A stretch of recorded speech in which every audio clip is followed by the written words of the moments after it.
बघा, एकाच प्रकारचे 5 चेंडू आणि 8 भोवरे यांची किंमत ₹77. तर 8 चेंडू व 5 भोवरे यांची किंमत ₹92. तर एका भोवऱ्याची किंमत किती सर? प्रश्न कसा सोडवायचा? लक्ष द्या मित्रांनो, एक चेंडू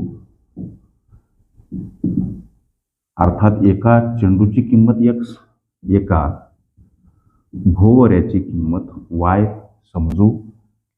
गणित म्हणते 5 चेंडू 8 भोवरे यांची किंमत ₹77. हे समीकरण स्वरूप दाखवायचं कसं? चेंडूला x आणि भोवऱ्याला आपण y समजलं, म्हणजेच 5x अधिक 8y बराबर 77 हे समीकरण 1 तयार झालं. गणित म्हणते 8 चेंडू 5 भोवरे यांची किंमत 92.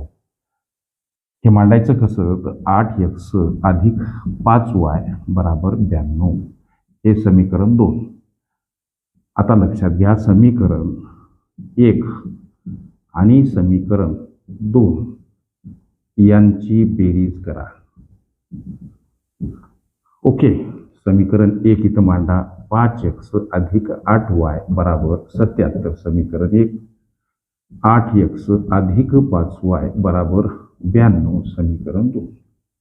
यांची बेरीज म्हणजे 5 आणि 8 13x अधिक 8 आणि 5 13y बराबर 7 आणि 2 9 आणि 9 आणि 7 16. ओके, इथं x सोबत 13 गुणिला आहेत आणि y सोबत सुद्धा 13 गुणिला आहेत, म्हणून हे 13 आपण कॉमन काढू शकतो. जसं की 13 कंसामध्ये x अधिक y बराबर 169. ओके, आता x अधिक y एकटे करा.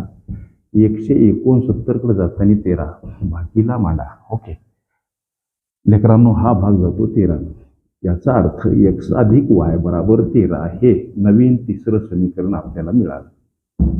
ओके, आता काय करायचं? आता समीकरण 1 आणि समीकरण 2 यांची वजाबाकी करा. ओके,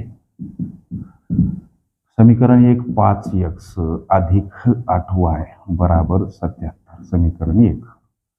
समीकरण 2 मांडा. 8x अधिक 5y बराबर 92 समीकरण 2 मांडलं. यांची करायची वजाबाकी, म्हणजे इथं वजा चिन्ह, इथं वजा चिन्ह आणि इथं वजा चिन्ह. 5x वजा 8y. लहान संख्यातून मोठी संख्या जात नाही. एखाद्या वेळेस घालायची झाली तर गणितीय दंडक असा की मोठ्या संख्येतून लहान संख्या वजा करा, उत्तरासमोर मोठ्या संख्येच्या समोर असलेलं चिन्ह मांडा. म्हणजे ही वजाबाकी वजा 3x इथं अधिक 3y समोर. आता हे समोर 77 वजा 92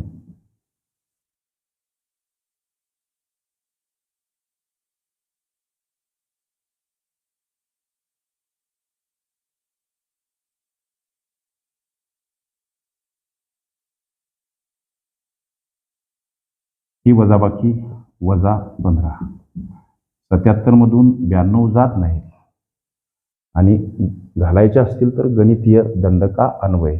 लहान संख्येतून मोठी संख्या काढायची असेल तर गणितीय दंडक गृहीतके कोणते? तर मोठ्या संख्येतून लहान संख्या वजा करा, उत्तरासमोर मोठ्या संख्येच्या समोर असलेलं चिन्ह. म्हणजे ही वजाबाकी वजा 15. आता इथं एक गोष्ट लक्षात घ्या, इथं वजा चिन्ह, इथं अधिक चिन्ह, इथं वजा चिन्ह. या सर्व चिन्हांना वजाने गुणा. वजा गुणिला वजा, इथं अधिक 3x, वजा गुणिला अधिक वजा 3y बराबर वजा गुणिला वजा अधिक 15. ओके, लक्ष द्या, इथं x सोबत 3, इथं सुद्धा y सोबत 3 गुणिला आहेत, म्हणून 3 कॉमन काढा. कंसामध्ये x वजा y बराबर इकडं 15. ओके, आता x वजा y एकटे करा. 15 कडे जाताना हे 3 आता भागीला. मित्रांनो, हा भाग जातो 5 न. याचा अर्थ x वजा y बराबर 5 हे समीकरण 4 नवीन आपल्याला मिळालं. ओके, आता लक्षात घ्या, समीकरण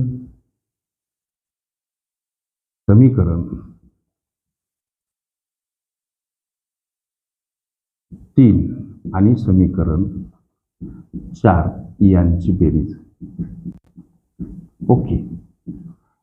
समीकरण 3 x अधिक y बराबर 13 हे समीकरण 3 आणि समीकरण 4 x वजा y बराबर 5 यांची बेरीज.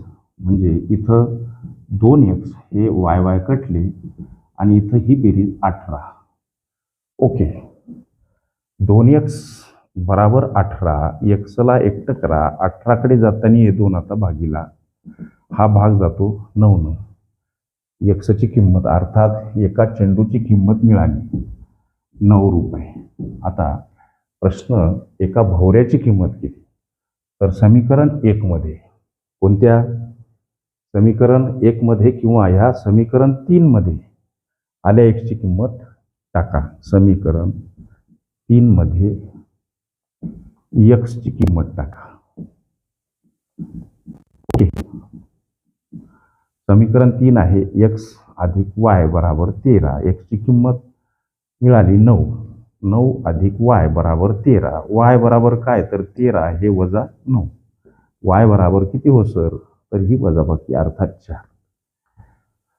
भोवऱ्याची सुद्धा किंमत मिळाली, याचा अर्थ y बराबर 4. म्हणजे या भोवऱ्याची मित्रांनो किंमत किती, असा प्रश्न 4 रुपये हे उत्तर पर्याय क्रमांक ए मध्ये दर्शवलेलं आहे.